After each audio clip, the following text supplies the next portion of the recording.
आपका परिचय? मेरा नाम हो गया सुनील कुमार सिंह। गांव हो गया मेरा कपड़िया, ब्लॉक हो गया कलवाही, डिस्ट्रिक्ट हो गया मधुबनी। जिस तरह आपको पता है कि आज मधुबनी जिला के कलवाही प्रखंड में आपको स्थित मलमल गांव है, जहां पर हमने सर्वे किया है। प्राथमिक विद्यालय हाईटेक भी है और विद्यार्थी के पठन पाठन के लिए वहां पे सारी सुविधाएं हम देखे हैं।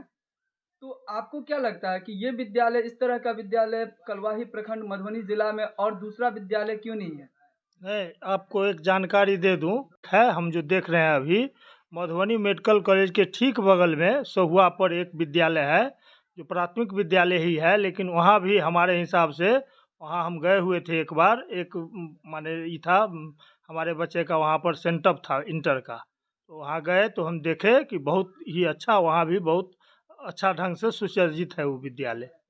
बहुत अच्छी बात है। जैसे आपने एक विद्यालय आप बता रहे हैं, एक विद्यालय हम बता रहे हैं जो रोल मॉडल है। जी। तो मेरा प्रश्न ये है कि ये सिर्फ 2 ही विद्यालय ऐसा क्यों है? मधुबनी जिला में और भी विद्यालय हो सकता है जहाँ पर हर सुख सुविधाएं यहाँ बच्चों को पठन-पाठन में, क्योंकि प्राथमिक विद्यालय ही उसका लक्ष्य डिसाइड करती है। जी। और प्राथमिक विद्यालय आप समझ सकते हैं कि जो स्थिति है, जो सरकार सुख सुविधाएं दे रही है और जिस प्रकार से सरकार चाह रही है कि हर विद्यालय का स्तर, शिक्षा का स्तर अच्छा हो।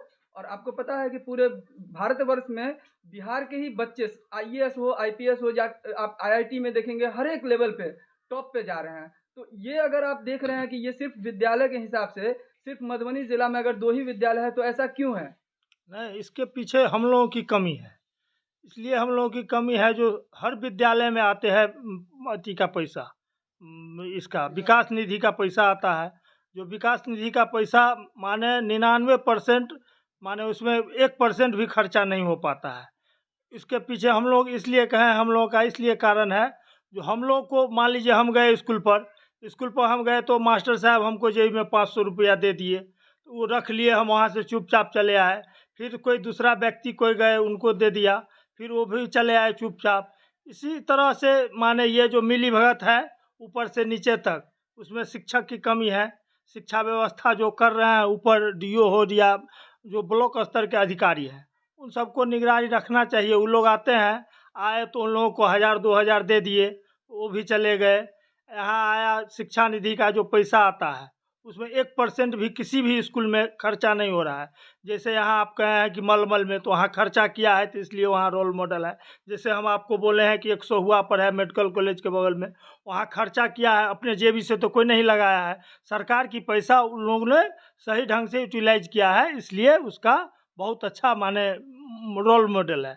है तेजी लाल दास, ग्राम कपड़िया के रहने वाले हम लोग हैं। ये कपड़िया गुमनी पोखर का पछवाड़ी साइड में स्कूल है। जो स्कूल का विभाग में हम लोग चाहत करते हैं कि इसका साफ सफाई रहे और बच्चों को सावधानी से उसको सच्चा दिल से पढ़ाई हो। दूसरी कौन से पंचायत में पड़ता है? ये पंचायत बाबूपाली है। इसमें हम बोल रहे हैं कि ये स्कूल का विधान जो पहले था उसमें अभी का विधान जो है बहुत खराब जा रहा है। बच्चों को पढ़ाई के लिए टाइटल हो और स्कूल की सफाई हो। जिस स्कूल से 10 गांव की बच्चा का सावधानी शिक्षा मिलती है, इसलिए हम लोग चाहत करते हैं कि स्कूल में कचरा ना हो। और दूसरा में फूल बगीचा ऐसे एक भी नहीं है, तो फूल बगीचा भी लगना चाहिए कम से कम। पेड़ वगैरह दुनियादारी जो कुछ है वो सूखता जा रहा है, उसको कटवा करके अपना जो हो, चाहे सरकार उसके लिए सुरक्षा से पैसा भेज रहा है, लेकिन यहाँ सही ढंग से विद्यालय के प्राचार्य का कहना है कि ग्रामीण लोग भी यहाँ पर जो है, यहाँ पर दौनी करते हैं, यहाँ पर जो है कचरा मवेशी वगैरह बांधते हैं। तो इसके बारे में आपका क्या कहना है? इसके बारे में हम लोग यही है विरोध कि ये सब नहीं होना चाहिए। और ये स्कूल विद्यालय है, इसमें जहाँ तक हो सुरक्षा रहे कि बच्चों को शिक्षा मिलने में फ़ायदा हो। और इसके लिए हम लोग बराबर चाहते हैं कि गांव में बैठक हो। नमस्कार, आप देख रहे हैं मिथिलांचल का पहला डिजिटल न्यूज़ नेटवर्क मेरा गांव मेरी धरोहर न्यूज़। मैं हूं आकाश मिश्रा और मैं इस वक्त आपको दिखा रहा हूं बिहार राज्य के मधुबनी ज़िला अंतर्गत कलवाही प्रखंड के पाली मोहन पंचायत, और ये है कपड़िया गांव, जहां राजकीय कृत मध्य विद्यालय का ये कक्षा हम आपको दिखा रहे हैं, जहां पर एक तरफ स्वच्छ भारत मिशन की तरफ पूरे देश में एक लहर चल रही है और स्वच्छता बढ़ाओ मिशन के तरफ सबका ध्यान आकर्षण है। वहीं पर हम आपको दिखा रहे हैं कि ये विद्यालय के अंदर कितना कचरा भरा हुआ, और विद्यालय के बाहर और अंदर ये देख सकते हैं कि आज के स्कूल हमारे मॉडर्न लाइफ की फाउंडेशन है। फैमिली के बाद प्रारंभिक विद्यालय हमारा जो है यही तय करता है हमारी दिशा और हमारा दशा, कि हमारे जीवन का डायरेक्शन क्या होगा। हमारा स्कूल हमारे लाइफ के लिए तैयार करता है, नॉलेज की ताकत देता है। और अगर हम बात करते हैं तो ये जगह हम आपको दिखा रहे हैं, हर एक कक्षा में आपको लेके जाएंगे। ये कक्षा आप देख सकते हैं, ये भी इसी तरीके का कक्षा है। यहाँ पे छोटे छोटे बच्चे पढ़ते हैं। कितना रिस्की है आप देख सकते हैं। ये विंडो है, खुला विंडो, किसी तरह का यहाँ पर किसी प्रकार का कोई सुरक्षा नहीं है। कभी भी कोई भी दुर्घटना हो सकती है आकस्मिक। और ये जो कचरा आप देख रहे हैं, ये कहीं ना कहीं यहाँ पर व्यवस्था सही नहीं है, इस बात की ओर इंगित करता है। और विद्यालय कोई भी अगर साफ सुथरा है तो निश्चित तौर पे उसका अनुशासन ही उसको उस विद्यालय की स्वच्छता की ओर ध्यान देता है। और एक व्यक्ति महान तब बनता है जब वो अनुशासित हो, और राष्ट्र भी महान तब बनता है जब समाज अनुशासित हो। और ये विद्यालय के अंदर का हम आपको दृश्य दिखा रहे हैं। ये देखिए कितना कचरा है यहाँ पर। और ये विद्यालय के अंदर, कक्षा के अंदर, बाहर सब जगह कचरा है। बाहर देखिए आप, यहाँ पर भी देखिए पुआल वगैरह किसी ने रखा हुआ है। इस तरीके का मैनेजमेंट कहीं ना कहीं हमें इंगित करता है कि कुछ न कुछ कमी है इस विद्यालय में। और यहाँ के जो विद्यालय के प्रभारी हैं, जो प्रधानाध्यापक हैं, आइए हम उनसे आपको साक्षात्कार कराते हैं, जानते हैं क्या दिक्कत हो रही है इस विद्यालय में। आपका परिचय? मैं पवन चौधरी, प्रभारी प्रधानाध्यापक राजकीय वृत्त मध्य विद्यालय कपड़िया, प्रखंड कलवाही। जी, पहला प्रश्न यह है कि जितने भी आपने विद्यालय कलवाही प्रखंड या अपने जिला स्तर पर देख रहे हैं, उसमें से अभी सर्वे के दौरान हमने पाया है कि जैसे मलमल में स्कूल है, जिसका कि हाईटेक स्कूल बोल सकते हैं, और बहुत सुंदर सुविधा है वहाँ पे। तो क्यों ना ऐसा हो कि हर एक सरकारी स्कूल में इस तरह की सुविधा हो, जहाँ पर आज प्राइवेट स्कूल देख रहे हैं बच्चे एफर्ड नहीं कर पाते हैं, गरीब बच्चे नहीं जा पाते हैं वैसे विद्यालय में, जबकि उनके पास हुनर का अभाव नहीं रहता है, बहुत अच्छा क्वालिटी होता है। बट आपको क्या लगता है कि अगर उसी तरीके का हाईटेक या आपके विद्यालय का भी स्तर अच्छा हो तो आपको कैसा लगेगा? आपने बहुत अच्छी बात कही है कि मध्य विद्यालय मलमल जो हमारे लिए प्रखंड के कलवाही के लिए बहुत ही रोल मॉडल है। हम सभी जितने भी प्रभारी प्राध्यापक हैं या एचएम जो हैं, सभी का ये है, अंदर से महत्वाकांक्षा रखते हैं कि हमारा विद्यालय भी उनके जैसा ही हो और हम भी अपने विद्यालय को गौरवान्वित कर सकें। लेकिन कुछ परिस्थिति ऐसी हो जाती है, चाहे विभागीय रूप से हो या ग्रामीण सामाजिक रूप से हो, जो हम आगे सही से कार्य नहीं कर पा रहे हैं। जैसे हमारे विद्यालय में 2006 में 7CR का भवन आया हुआ था, जो अभी तक अधूरा है, जिसमें आपका 7 कमरा था। अगर वो आज पूर्णतः निर्माण हो गया रहता तो हमारे विद्यालय में जितने भी बच्चे हैं उनको बैठने के लिए सहूलियत होता, आसानी होती। लेकिन अभी हमारे पास कुल मिला के 4 कमरे हैं। आप सोच सकते हैं कि 4 कमरों में वर्ग 1 से लेकर 8 तक की कक्षा का संचालन करना बहुत ही कठिन है। इसके विषय में आगे आपने विभागीय स्तर तक कंप्लेन किया, कोई शिकायत आपने किया हुआ है? देखिए, विभागीय रूप से हमने विभाग को भी अवगत कराया है। दूसरे हमारे जो विद्यालय के जो सचिव हैं, कुछ ग्रामीणों ने लिख के जनता दरबार में भी डीएम साहब के पास एप्लीकेशन दिया हुआ था कि भवन निर्माण अभी तक अधूरा है। तो ये जिला पदाधिकारी महोदय के संज्ञान में है। तो आप विभाग इस पर क्या कार्रवाई करता है वो तो विभाग के हाथ में है। और दूसरी बात यह है कि जो 2006 का जो भवन है, तो उसमें तत्कालीन जो प्रभारी प्रधानाध्यापक थे और सचिव थे, उनके ऊपर आपका न्यायिक प्रक्रिया चल रहा है, उनके केस दर्ज है। तो आप तो विभाग ही जान सकता है और न्यायिक प्रणाली के आधार पर क्या निर्णय होता है। जी, ये केस जो है, आप उस समय थे जिस समय में केस हुआ था आपके विद्यालय के ऊपर? 2016 में हुआ था। अच्छा। हाँ, तो विभाग के द्वारा ही प्रखंड शिक्षा पदाधिकारी कलवाही के द्वारा तत्काल उस समय लक्ष्मी साफी जी थे, उनके द्वारा यह एफआईआर दर्ज कराया गया था। तत्काल उस समय के जो प्रभारी प्रधानाध्यापक थे जय नारायण महासेठ और सचिव रीता देवी, दोनों के ऊपर में एफआईआर दर्ज कराया गया था। आपके विद्यालय के अभी अध्यक्ष कौन है?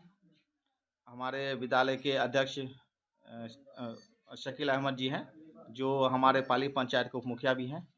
शिक्षा क्रम में, विकास क्रम में हम यही कहना चाहते हैं कि यदि भवन निर्माण अगर संभव हो विभाग द्वारा अगर कराया जाए तो छात्र हित में और शिक्षक हित में दोनों में ही बहुत अच्छा रहेगा कि हमारा कक्षा का जो संचालन हो सुचारू रूप से और सही ढंग से चल पाएगा।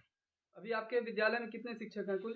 हमारे विद्यालय में कुल हैं 12 शिक्षक हैं। तो विद्यालय के नज़दीक में आपका पोखरा भी है, तो असामयिक दुर्घटना होने की भी गुंजाइश बनी रहती है। तो हम लोग वैसे सभी शिक्षक तैनात रहते हैं, सतर्क रहते हैं।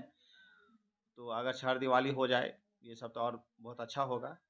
आपके विद्यालय कैंपस में किसी प्रकार का कोई उपद्रव भी होता है क्या?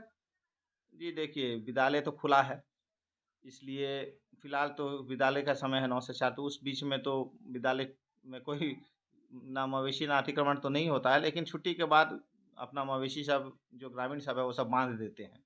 जी, तो जैसे सीजनेबल है तो कोई दोनी आके करा लेता है कि नहीं? तो वो सब के लिए है, लेकिन सचिव के द्वारा और अध्यक्ष जी के द्वारा बहुत अच्छा पहल किया गया है कि पहले से की अपेक्षा अभी बहुत सुधार है कि ग्रामीण सब अभी मवेशी हो या कुछ अन्य प्रकार का और अतिक्रमण विद्यालय पर नहीं कर रहे हैं। स्कूल से संबंधित जितनी भी बातें हैं उसमें करीब करीब जितने सचिव कहे हैं चाहे हेडमास्टर कहे हैं जो कोई बात कहे हैं उसमें बात कुछ सत्य है और सत्य बात को वो लोग झाँप तोप के करना चाहते हैं। उसको खुल्लम खुला हेडमास्टर को क्या दिक्कत है उनको साफ कहना चाहिए ये कहाँ से दिक्कत है। फलना आदमी फलना विषय अमुक आदमी गांव के दबंग या जो लोग हैं जो वहाँ के क्या कहते हैं।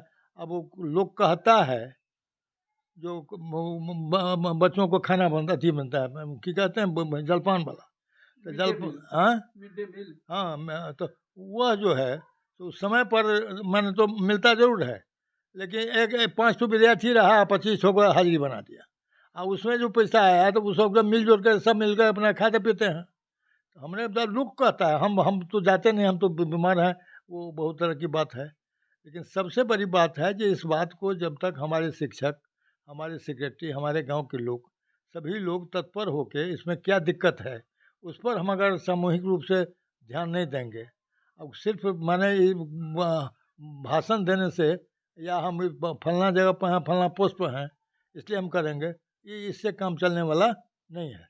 सबसे बड़ी बात है जो वहाँ ईमानदारी पूर्वक हमारे हेडमास्टर और सचिव जितने अभी लोग हैं वो लोग अगर ढंग से करें समाज को पकड़ें पकड़ के ले जाएं वहाँ ले क्या दिक्कत है वो अगर कहेंगे तो सामूहिक रूप से हम लोग क्या कहते हैं जो पूरे प्रशासन को भी कलेक्टर साहब से लेकर के मान जितने लोग हैं सबको इस बात को जानकारी देंगे। हम लोग सत्यता को अगर खोजते हैं हम लोग तो उसके लिए सत्य पर उतरना पड़ेगा चाहे कष्ट हो चाहे जो हो। इसलिए मोटा मोटी बात हम कहते हैं स्कूल की जो है तो वहाँ तो बुझिए जो बहुत तरह की बात है ज़मीन की कमी नहीं है सब कुछ ठीक है लेकिन सबसे बड़ी बात है वहाँ की व्यवस्था की कमी है। वो चाहे हम जिसके चलते हो हेडमास्टर से लेकर के कमेटी के लोग जो हैं चाहे सचिव हों चाहे फलना हो चाहे शकील जी हों चाहे जो हों तो सबसे बड़ी बात है कि इस बात को वो लोग सब आदमी बैठें हेडमास्टर का पहल वो करें उन लोगों को बुलावें और कमेटी के बाद भी अगर ग्रामीण जो लोग हैं जो प्रमुख लोग हैं सुबुद्ध लोग हैं उनको बुलावें तो बढ़िया बात होगा अच्छी बात होगी। और उसमें क्या कहते हैं हम लोग पहल करके उसको जो ज़रूरत होगी हम उसमें उनको पहल करेंगे उनको मदद करने की कोशिश करेंगे। प्रशासन तक जाने की बात होगी MLA MP की बात की होगी तो हम करेंगे हम लोग मंत्री से बात करने की बात होगी तो हम करेंगे। लेकिन सबसे बड़ी बात है जो असली बात वो कहेंगे तब ना। अब हम ही में जब कमजोरी है हम नहीं चाहते हैं जो हम आपको असली बात कहें तो हम क्या कहें। अब नमूना के तौर पर हम कहते हैं एक तो हमारे मलमल के हेडमास्टर हैं धर्मेंद्र यादव तो उसकी बात आप देखिए तो उसके देखिए वहाँ जाइएगा तो बुझाएगा स्वर्ग है। लेकिन सबसे बड़ी बात है उसका व्यवहार देखिए सबसे बात देखिए उसका सब कुछ देखिए। पैसा कमाने की बात अगर हम सोचें उसी से अगर सब कुछ होगा तो हमारे बच्चे कहाँ जाएंगे हम क्या करेंगे। इसलिए हमको सबसे ज़रूरी है कि हम कम से कम जितना संभव हो सके ईमानदारी करें। हम पूछते हैं जो सब लोग बहुत गड़बड़ है हम भी गड़बड़ है आप भी समाज गड़बड़ हो गया है तो गड़बड़ हो गया उससे मतलब नहीं है मतलब है लेकिन उसके बावजूद रहना इसी समाज में है।